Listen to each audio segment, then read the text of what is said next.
వినాయక చవితి అనగానే మనం ఎక్కువగా అబ్జర్వ్ చేస్తూ ఉంటాం ఈ లడ్డూల వేలము. కరెక్ట్‌గా అన్నమహాసమారాధన భోజనాలు పెట్టడానికి ముందు, లేదా ఈ నిమజ్జనానికి ఎగ్జాక్ట్‌గా ఒక రోజు ముందు ఈ వేలాన్ని చాలామంది నిర్వహిస్తూ ఉంటారు. బాలాపూర్ లడ్డు గాని, రకరకాల ఫేమస్ ప్లేసెస్ ఉన్నాయి మనకి ఆంధ్ర, తెలంగాణలో ఈ వేలంకి సంబంధించి. ఎస్పెషల్లీ ఈ లడ్డూ వేలంకి సంబంధించి. అయితే ఈ లడ్డూ అనేది వాళ్ళు ఎందుకు అంత ఎక్సైటెడ్‌గా ఎగబడి అన్నేసి లక్షలు పెట్టి కొంటారు అనేది చాలా ఇంపార్టెంట్ థింగ్. ఎందుకంటే ఒక విగ్రహం పెట్టినప్పుడు ఆ విగ్రహానికి ఒక చెయ్యిలో ఆ లడ్డు ఉండేలాగా వీళ్ళు చూసుకుంటారు. ఆ 11 రోజులు కూడా ఈ లడ్డూకి, ఆ దేవుడికి ప్రసాదాలు గాని, పూజలు గాని ఆ laddu will also go through all this. So, ఆ లడ్డు అనేది చాలా సెంటిమెంటల్ వాల్యూ కూడుకొని ఉంటుంది ఫస్ట్ ఆఫ్ ఆల్ వీళ్ళకి. మొదటి నుంచి గూడా ఎనీ వినాయకుడు మండపంలో పెట్టినటువంటి లడ్డు అనేది వీళ్ళకి ఒక పెద్ద సెంటిమెంట్‌గా ఉంటూ వస్తుంది. ఫస్ట్ నుంచి మనకి ముంబైలో స్టార్ట్ చేశారు కదా! వినాయక చవితి అనేది. ఆ తర్వాత తర్వాత హైదరాబాద్‌కొచ్చింది. ఇప్పుడు ఆంధ్ర, తెలంగాణ వ్యాప్తంగా గూడా జేస్తున్నారు.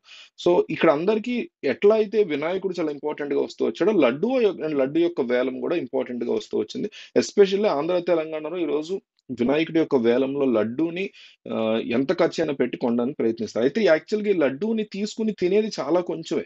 వాళ్ళు ఎవరైతే పర్చేజ్ చేశారో వాళ్ళ కుటుంబం, వాళ్ళ చుట్టాలు అంతవరకు చిన్న మొత్తాన్ని వాళ్ళు కొంటారు. అంటే చాలా పెద్ద పెద్ద లడ్డూస్ ఉంటాయి. 40 కేజీలు అట్లా ఉంటాయి గాబట్టి కొంత ఒక కేజీ, హాఫ్ కేజీ, 2 కేజీల వరకు గట్టిగా తింటారు, పంపిస్తారు. కానీ మిగతా అంతా కూడా ఆహ్, వాళ్ళు వ బిజినెస్ పీపుల్ కొంటారెక్కువ. ఇది ఒక సెంటిమెంటల్ వాల్యూతో కూడుకున్నటువంటిది. ఇండియాలో అనేక రకాల సెంటిమెంట్లున్నాయి. హిందూయిజంలో గాని, ఇస్లాంలో గాని, క్రిస్టియానిటీలో గాని, సిఖ్‌లో గాని రకరకాల సెంటిమెంట్స్ ఉన్నాయి. అట్లాంటి సెంటిమెంట్ కిందకి ఇదొస్తదనమాట. సో, కొంతమంది అంటే పర్చేజ్ చేసిన వాళ్ళ యొక్క బిజినెస్ లేదా వాళ్ళ యొక్క స్ట్రాటజీ బట్టి ఇది ఒక పవిత్రమైనటువంటి థింగ్ కాబట్టి చాలా మంది ఫస్ట్ నుంచి కూడా ఎట్లా వచ్చింది ఈ లడ్డు కొనడం అనేది అంటే తినడానికి కాదు. ఫస్ట్ వీళ్ళు ఏం చేసేవారంటే వాళ్ళు వాళ్ళ తెలిసిన వాళ్ళ క్లోజ్ పీపుల్ క్లోజ్ సర్కిల్‌లో ఉన్న పొలాల్లో చల్లేవారు. ఈ లడ్డు పలుకుల్ని ఈ పొలాల్లో బాగా చల్లేవారు. అదొకటి. తర్వాత కొంతమంది బిజినెస్ పీపుల్ ఉంటారు. వాళ్ళు కూడా తమ యొక్క పెద్ద పెద్ద ఇండస్ట్రీస్ అవి ఉంటాయి కాబట్టి, ఆ ఇండస్ట్రీస్ నిండా కూడా చల్లుకుంటూ వెళ్తారు. అంటే చూడడానికి అది కింద పడిపోయినట్టే మనకుంటది గానీ, వాళ్ళకి దాని తర్వాత వచ్చేటువంటి ఫలితాలు చాలా బాగా ఉన్నాయనేటువంటి సెంటిమెంట్ వల్లే, ఈరోజు ఈ లడ్డు యొక్క వేలం అనేది ఇంత ఫేమస్ అయింది. మీకు బాలాపూర్ లడ్డు దాదాపు ఎన్నో 20, 25 సంవత్సరాల నుంచి వస్తున్నట్టుంది దాదాపుగా. అంటే ఇన్ని సంవత్సరాలుగా రావడానికి ఉన్నటువంటి ముఖ్య కారణం ఏంటంటే, లాస్ట్ ఇయర్ కూడా బాలాపూర్ లడ్డు కొన్నతను చెప్పిన మాటలేంటంటే, మా ఫాదర్‌కి హెల్త్ బాలేదని ఎట్లాగైనా సరే ఈ లడ్డు దక్కించుకోవాలని నేను 27,00,000 పెట్టి లడ్డు కొన్నాను.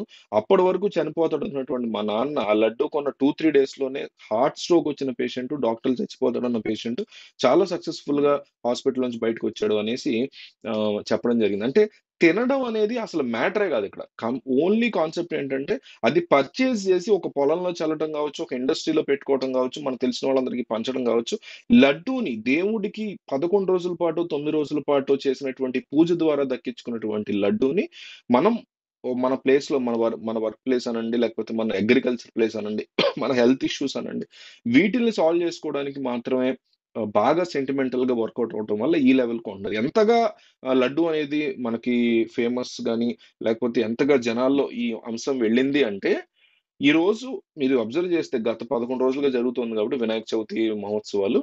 దొంగతనాలు గూడా జేస్తున్నారు. లడ్డూల్ని కేవలం ఆ లోపల మీరు డిబ్బి ఉంటుంది, డబ్బులుంటాయి ఇవన్నీ గాదు. సెంటిమెంటల్ వాల్యూ ఎంతగా పెరిగిపోయిందంటే, దాన్ని దొంగతనం చేసైనా మనం దక్కించుకుంటే మన జీవితాలు బాగుపడతాయి అనే పొజిషన్‌లో ఈరోజు ఆంధ్ర, తెలంగాణలో దాదాపు ఒక 30, 40 ఇన్సిడెంట్స్ అయినియి లాస్ట్ 11 రోజుల్లో. దేవుడి చేతిలో ఉన్నటువంటి లడ్డూని దొంగతనం చేయడం, అది సీసీ కెమెరాలో రికార్డ్ అవ్వటం, ఆ వీడియోలు గూడా బయటికి రావడం అంతా జరిగింది. సో, ఇంత సెంటిమెంటల్ వాల్యూ ఉంది గాబట్టి దొంగతనాలు కూడా దిగుతున్నారు. అంటే మూర్ఖత్వం అన్నమాట అది. మనం కష్టపడినటువంటి కష్టార్జితాన్ని దేవుడికిచ్చి, దాని నుంచి వచ్చినటువంటి ఆ ఫలితాన్ని మనం ఒక సెంటిమెంటల్ వాల్యూలో తీసుకెళ్ళటమే ఒక రకంగా అది అంత ఇల్లాజికల్.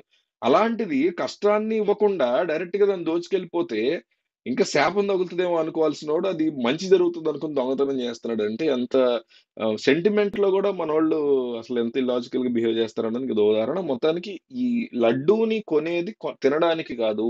కంప్లీట్‌గా వాళ్ళ సెంటిమెంటల్ వాల్యూస్. ఇంకొక చోట ఆహ్, నక్రేకల్‌లో అనుకుంటా. ప్లేస్ గుర్తు రావట్లే. నక్రేకల్‌లో ఒక వినాయకుడి లడ్డు చాలా ఫేమస్ అక్కడ. శివాజీ నగర్ ఏదో ఉంది నక్రేకల్‌లో.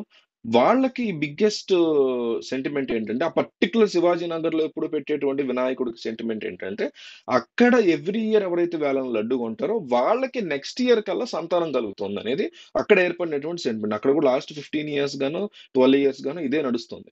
వాళ్ళు పర్చేజ్ ఎవరైతే వేలం పాటలో కొన్నారో, బిడ్డింగ్‌లో కొన్నారో, ఆక్షన్‌లో, ఆ కొన్న వాళ్ళకి అంటే వాళ్ళ పర్పసే అది. పిల్లలు కనలేని పరిస్థితిలో ఉన్నవాళ్ళు వాళ్ళు కొంటున్నారు. కొన్న 1 ఇయర్‌కి వాళ్ళకి పిల్లలు పుడుతున్నారు. అది కూడా ఒక సెంటిమెంట్‌గా ఫార్మ్ అయ్యి, అక్కడ ఎవరైతే ఒక కపుల్స్ చాలా మంది ఉంటారు కదా! ఒక 30 మంది, 40 మంది కపుల్స్ వాళ్ళే ఆక్షన్‌లో పాల్గొంటున్నారు ఎవ్రీ ఇయర్. పాల్గొన్న ప్రతి ఒక్కళ్ళకి నెక్స్ట్ ఇయర్‌లో పిల్లలు పుడుతున్నారు. ఇది సెంటిమెంటల్ వాల్యూ. సో, దీంట్లో నేను లాజిక్ డీప్‌గా వెళ్ళట్లేదు. అది కరెక్టా? రాంగా? అనేది మనం కరెక్ట్‌గా ఈ పండుగ రోజు దాని గురించి మాట్లాడుకుందాం కరెక్ట్‌గా. ఇంకెప్పుడైనా దాని గురించి డిస్కషన్ వస్తే మనం మాట్లాడుకుందాం.